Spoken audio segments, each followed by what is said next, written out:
जंगलातला सगळ्यात जिगरबाज प्राणी कुठला असं जर मी तुम्हाला विचारलं तर काय सांगाल? वाघ, सिंह, बिबट्या? आणि जर मी तुम्हाला सांगितलं की या तिघांनाच नव्हे तर अत्यंत जहाल विषारी अशा सापांना सुद्धा बिनधास्त भिडणारा एक प्राणी जंगलात राहतो. वाघ सिंहांचे शक्तिशाली जबडे सुद्धा त्याला फाडू शकत नाहीत किंवा सापाचं विंचवाचं विष सुद्धा त्याच्यावर असर करत नाही. इतकंच नव्हे तर गिनीज बुक ऑफ वर्ल्ड रेकॉर्डमध्ये जगातला सगळ्यात बिनधास्त प्राणी म्हणून त्याची अधिकृत नोंद आहे. बोलबिडूच्या जंगल स्टोरीजमध्ये आज मी तुम्हाला भेटवणार आहे या डेअर डेव्हिल प्राण्याशी, ज्याचं नाव आहे चांदी अस्वल म्हणजेच हनी बॅजर. नमस्कार, मी अनंत सोनवणे. रात्री साधारण 9-9:30चा वेळ होता आणि मी माझं जंगलातलं काम आटोपून जंगलाच्या रस्त्याने परत जात होतो. अचानक माझ्या ड्रायव्हरने गाडीचा ब्रेक दाबला आणि गाडीच्या हेडलाईटच्या उजेडात मला जे दिसलं ते मी कधीच विसरणार नाही. प्राण्यांची एक जोडी तिथं मला दिसली. सुरुवातीला मला असं वाटलं की मुंगसाची जोडी असावी, मात्र ते प्राणी काहीतरी वेगळे होते. या प्राण्याचा रंग काळा होता आणि मस्तकापासून शेपटीपर्यंत एक असा चंदेरी पट्टा, पांढरट चंदेरी पट्टा त्याच्या शरीरावर होता.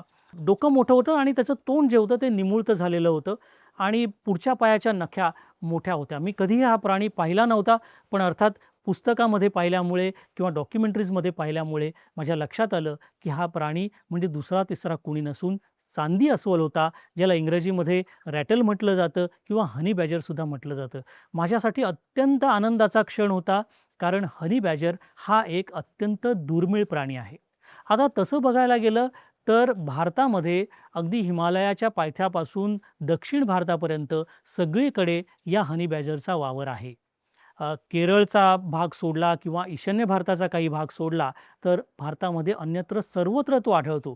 म्हणजे वाळवंट असू दे, गर्द जंगल असू दे, गवताळ प्रदेश असू दे, कुठल्याही प्रकारच्या प्रदेशामध्ये हा हनी बॅजर असतो. तरीसुद्धा हा दुर्मिळ आहे. असं का? कारण तो सहसा दिसत नाही. तुमचा विश्वास बसणार नाही, वन खात्यामध्ये पूर्ण कारकीर्द गेलेल्या अनेक लोकांना हा हनी बॅजर दिसलेला नाही. त्यामुळेच मला काही सेकंदांकरता हा प्राणी दिसल्यावर सुद्धा मी अत्यंत खुश झालो होतो. वाघ पाहण्यापेक्षा सुद्धा हनी बॅजर किंवा चांदी अस्वल पाहणं हे अत्यंत दुर्मिळ आहे. हा प्राणी निशाचर आहे, त्यामुळे सहसा रात्रीच बाहेर पडतो आणि त्यामुळेच त्याचं दर्शन जे आहे ते खूप दुर्लभ आहे. मला जसे दिसले दोघं जण एकत्र होते, त्याच पद्धतीने सहसा हे जोडीनेच दिसतात. नर आणि मादी. मादी नरापेक्षा थोडीशी जास्त जाड असते, साधारण 15 किलोपर्यंत वजन असतं यांचं आणि पुढच्या पायाच्या नख्या ज्या असतात त्या साधारण 4 ते 5 सेंटीमीटर लांब असतात, कारण खणून कीटक बाहेर काढण्यासाठी या नख्यांचा वापर होतो. हनी बॅजर या नावावरून तुमच्या लक्षात आलं असेल की याचा हनीशी म्हणजे मधाशी काहीतरी संबंध आहे. या प्राण्याला मध खूप आवडतं आणि त्याच्यासाठी तो मधाच्या पोळ्यावर, मधमाशांच्या पोळ्यावर बेधडक हल्ला करतो. आता असा एक प्राणी आहे अस्वल, जो मधाच्या पोळ्यावर हल्ला करतो आणि मग मधमाशांच्या डंखाचा त्याच्यावर काहीच परिणाम होत नाही. हनी बॅजरसुद्धा असाच आहे, ज्याला मराठीमध्ये चांदी अस्वल म्हणतात. तो सुद्धा जेव्हा मधाच्या पोळ्यावर हल्ला करतो तेव्हा मधमाशा चं मोहोळ उठतं आणि त्या त्वेषाने त्याच्यावर हल्ला करतात, पण या पट्ट्यावर त्याचा काहीही परिणाम होत नाही. 6 मिलीमीटर जाड अशी त्याची त्वचा असते, त्यामुळे डंख कितीही करू देत मधमाशांनी याच्यावर परिणाम होत नाही. हा मस्त मजेत मध खात राहतो. याला फळंसुद्धा आवडतात, त्याचबरोबरीने तो मांसाहारीसुद्धा आहे. छोटे पक्षी मारून खातो, कीटक खातो, अळ्या खातो आणि विंचवालासुद्धा खातो. विंचवाच्या एका डंखाने माणसाची काय अवस्था होते आपल्याला माहिती आहे, पण या पट्ट्यावर त्याचा काहीही परिणाम होत नाही. केवळ विंचूच नव्हे तर हनी बॅजर किंवा चांदी अस्वल हा विषारी सापांना सुद्धा मारून खातो.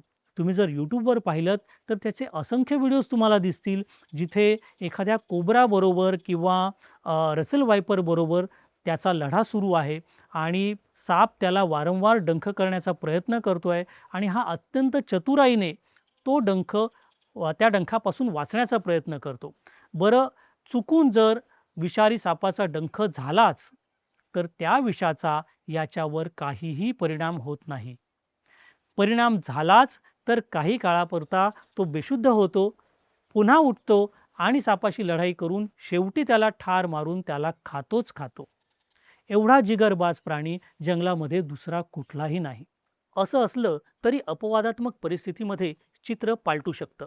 म्हणजे काय होतं, की सापाचं खूप जास्त प्रमाणावर विष या हनी बॅजरच्या शरीरात गेलं किंवा वारंवार डंख झाला, तर मात्र त्याचा मृत्यू होऊ शकतो. मात्र हे अत्यंत दुर्मिळ घटना आहे. जास्तीत जास्त वेळा तरी या लढाईमध्ये हनी बॅजरचा म्हणजे चांदी अस्वलाचाच विजय होतो. थोड्या वेळापुरता बेशुद्ध पडला तरी पुन्हा उठून तो लढाई करतो, सापाला ठार मारतो आणि त्याला खातो. हा प्राणी मेलेली जनावरंसुद्धा खातो. त्याच्याबद्दल असंही म्हटलं जातं, की हा मेलेल्या माणसांची प्रेतं उकरूनसुद्धा खातो. त्यामुळे हिंदी पट्ट्यामध्ये त्याला कबर बिज्जू असं नाव आहे. बिज्जू म्हणजे सिवेट, उदमांजर. तर हिंदी पट्ट्यामध्ये असं मानलं जातं, की हा हनी बॅजर जो आहे, तो मृतदेह उकरून काढतो आणि त्यांना खातो. अर्थात प्रत्यक्ष असं कोणी पाहिलेलं नाही. मात्र ब्रिटिशांच्या काळातले एक नॅचरलिस्ट होते, ए डन्बार ब्रँडर नावाचे. त्यांनी असं लिहून ठेवलं आहे, की परिस्थितीजन्य पुराव्यांच्या आधारे याच्यात काही प्रमाणात तथ्य आहे असं म्हणता येईल. असं असलं तरीसुद्धा कोणीही ही घटना प्रत्यक्ष पाहिलेली नाही, की एक हनी बॅजर जातो आहे आणि माणसाचा मृतदेह उकरून काढून मग तो त्याला खातो आहे. अशा घटनेची आपल्याकडे अजून एकही नोंद नाही. या हनी बॅजरची शक्तिस्थळं म्हणजे सैलसर कातडी, ताकदवान जबडा आणि तीक्ष्ण नखं. 6 मिलीमीटर जाड अशी त्याची कातडी असते आणि जी रबरासारखी किंवा जेलीसारखी सैल असते. त्यामुळे होतं काय, की तो आपलं शरीर कुठल्याही दिशेला पटकन वळवू शकतो. अगदी वाघाच्या जबड्यामध्ये सुद्धा तो असेल तर तो आपलं शरीर वळवतो आणि पटकन वाघाला चावा घेऊ शकतो. या त्याच्या वैशिष्ट्यामुळे इतर प्राणी शक्यतोवर त्याच्यापासून लांब राहण्याचा प्रयत्न करतात. तुम्ही कदाचित डॉक्युमेंटरीजमध्ये पाहिलं असेल, की आफ्रिकेमध्ये सिंहाचा आणि चांदी अस्वलाचा जेव्हा जेव्हा सामना झाला आहे, तेव्हा हा चांदी अस्वल जो आहे तो अत्यंत त्वेषाने सिंहावर चालून जातो आणि एक वेळ अशी येते, की शेवटी कंटाळून हा शक्तिशाली सिंह जो जंगलाचा राजा आहे, तो शेवटी कंटाळून हनी बॅजरचा नाद सोडून देतो. एवढंच नव्हे तर रानकुत्रे असतील किंवा तरस असतील, यांच्या कळपाबरोबर सुद्धा एकटा हनी बॅजर ईर्षेने लढतो. अजिबात माघार घेत नाहीत. त्यांची संख्या जास्त आहे आपल्या शत्रूची, म्हणून आपण पळून जावं असं तो करत नाही, तर शेवटपर्यंत तो त्यांना लढत देत राहतो. आणि याचे सुद्धा पुरावे उपलब्ध आहेत, की या लढाईमध्ये सुद्धा 1 विरुद्ध 4 किंवा 1 विरुद्ध 5 असा सामना असताना सुद्धा हनी बॅजर टिकून राहतो आणि तरसांना किंवा रानकुत्र्यांना कंटाळून निघून जावं लागतं. 2025 मध्ये ताडोबांधारी व्याघ्र प्रकल्पात एक थरारक घटना घडली. रौनक शेट्टी नावाच्या एका वाईल्डलाईफ फोटोग्राफरनं ही घटना कॅमेऱ्यात बंदिस्त केली. झालं असं, की देवाडा नावाचा एक बफर झोनचा भाग आहे. त्या जंगलामध्ये छोटी मधू नावाची एक वाघीण राहते आणि तिला त्या काळामध्ये बछडेसुद्धा होते. सब ॲडल्ट स्टेजला हे बछडे होते. त्यातली जी एक मादी बछडी होती, ती रस्त्याने जात असताना तिच्यासमोर अचानक हे चांदी अस्वल आलं. आता चांदी अस्वलाचा जो स्वभाव आहे, त्या स्वभावानुसार त्याने काही माघार घेतली नाही आणि त्याने थेट वाघिणीवर हल्लाबोल केला. दोघंही परस्परांना भिडले. वाघीण त्याला पंजा मारायचा प्रयत्न करत होती आणि हनी बॅजर तिच्या तोंडाला चावण्याचा प्रयत्न करत होता. बराच काळ हे युद्ध चालू राहिलं. दोघेही माघार घ्यायला तयार नव्हते आणि एका निर्णायक क्षणी असं झालं, की वाघिणीनं हनी बॅजरची मान पकडली. बघणाऱ्यांना असं वाटलं, की इथे चांदी अस्वलाचा खेळ खलास झाला. त्याला पकडून वाघीण झुडपामध्ये निघून गेली. पण प्रत्यक्षात असं झालं, की मानेला वरून तिनं पकडलेलं होतं आणि हनी बॅजरने आपली मान लगेच वळवली आणि तिच्या तोंडाला चावा घेण्याचा प्रयत्न करू लागला. त्यामुळे तिला आपली पकड सोडावी लागली. जशी तिची पकड सैलावली, तसं हनी बॅजर त्या झुडपातून परत बाहेर रस्त्यावर आलं. त्याचवेळी या वाघिणीची, या बछडीची एक बहीण होती, ती सुद्धा त्या रस्त्यावर आली आणि तिनं हनी बॅजरला पाहिलं आणि आता या दुसऱ्या वाघिणीनं त्याच्यावर हल्ला केला. आता लक्षात घ्या, 2 वाघिणी आणि एक छोटासं चांदी अस्वल या दोघांमधला हा सामना आहे. परंतु तरीसुद्धा या डेअर डेव्हिल प्राण्याने माघार घेतली नाही.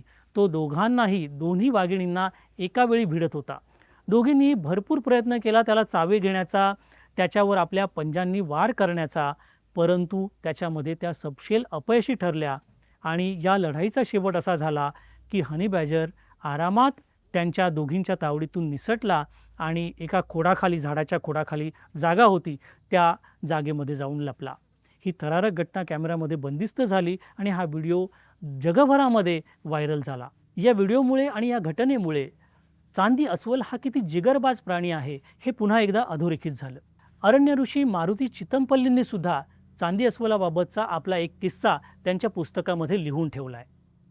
नागझिराच्या जंगलामध्ये जेव्हा चितमपल्ली अभ्यास करत होते, तेव्हा त्यांनी एकदा असं ठरवलं की आपल्याला हे चांदी अस्वल पाहायला पाहिजे, त्याच्याविषयी अभ्यास करायला पाहिजे. त्यामुळे एका पौर्णिमेच्या रात्री ते एका पाणवठ्याजवळ लपून बसले. रात्रीच्या वेळी त्यांना चांदी अस्वलाची जोडी त्या पाण्यावर येताना दिसली. त्याचवेळी एक तरससुद्धा तिथं आलं. हे तरस अनवधानानं त्यातल्या एका चांदी अस्वलाला धडकलं, तर अर्थातच हनी बॅजरने लगेचच त्याच्या तोंडावर एक पंजा मारला आणि तरस धूम पळत सुटलं. थोड्या वेळाने तिथे एक बिबट्या आला. मात्र तिकडे चांदी अस्वलांना बसलेलं पाहून तो तिथून पाणी न पिता निघून गेला. कालांतराने रानडुकरांचा एक कळप त्या ठिकाणी पाण्यावर आला. कळपामध्ये काही लहान पिल्लंसुद्धा होती. ती संधी या जोडगोळीने साधली आणि त्या कळपामधलं एक लहानसं पिल्लू त्यांनी पकडलं. पिल्लाने आकांत केला, कळपामध्ये गदारोळ माजला, कळप पळून गेला आणि मग ही जोडी त्या पिल्लाला तोंडात घेऊन आपल्या बिळाच्याकडे, आपल्या गुहेच्याकडे निघून गेली. चितमपल्लींनी हा सगळा प्रसंग आपल्या डोळ्यांनी पाहिला. रात्रभर ते तिथेच बसून राहिले आणि जेव्हा उजाडलं तेव्हा रस्त्यावरच्या पाऊलखुणा असतील किंवा त्या रानडुकराच्या पिल्लाचं सांडलेलं रक्त असेल, या सगळ्यावरून मागोवा घेत ते त्या बिळापर्यंत पोचले, ज्यामध्ये ही चांदी अस्वलाची जोडी गेलेली होती. या बिळाचं जेव्हा त्यांनी निरीक्षण केलं तेव्हा त्यांच्या लक्षात आलं की या बिळाच्या बाहेर विष्ठा नव्हती, स्वच्छता होती. यावरून त्यांनी निष्कर्ष काढला की हनी बॅजर जमिनीमध्ये खळगा करत असावा, त्यात विष्ठा करून नंतर त्यावर माती लोटत असावा. आता या हनी बॅजरवर सापाचं विष असर करत नाही, सिंह, वाघ, बिबट्या त्याला मारू शकत नाही. मग हा प्राणी अमर आहे का? अजिबात नाही. त्याचासुद्धा मृत्यू होतो. बऱ्याचदा तो वार्धक्याने होतो, वय झाल्यामुळे. काही वेळेला उपासमारीने होतो, भक्ष्य न मिळाल्यामुळे. काही वेळेला रस्त्यावरच्या वाहनांखाली चिरडून मृत्यू होतो. बऱ्याचदा असंही होतं की शक्तिशाली प्राण्याबरोबर फाईट करत असताना, लढाई करत असताना शरीरामध्ये अंतर्गत जखमा होतात. या जखमांमुळे सुद्धा मृत्यू ओढावू शकतो. काही वेळेला इन्फेक्शन होतं, विषप्रयोग जर झाला त्याच्यावर तर त्याचा मृत्यू होऊ शकतो. आणि आधी सांगितल्याप्रमाणे सापाचं विष जास्त प्रमाणात शरीरात गेलं तर त्याने सुद्धा त्याचा मृत्यू होऊ शकतो. आता तुम्ही विचाराल की हा प्राणी झूमध्ये म्हणजे प्राणी संग्रहालयात का बघायला मिळत नाही? शोले सिनेमात गब्बर सिंगच्या तोंडी एक डायलॉग आहे, दुनिया की किसी जेल की दीवारें इतनी पक्की नहीं जो गब्बर को 20 साल तक रोक सके. हनी बॅजरच्या म्हणजे चांदी अस्वलाच्या बाबतीत सुद्धा हेच म्हणता येतं. हा असा प्राणी आहे की जो साहित्याचा, वेगवेगळ्या आयुधांचा वापर करू शकतो.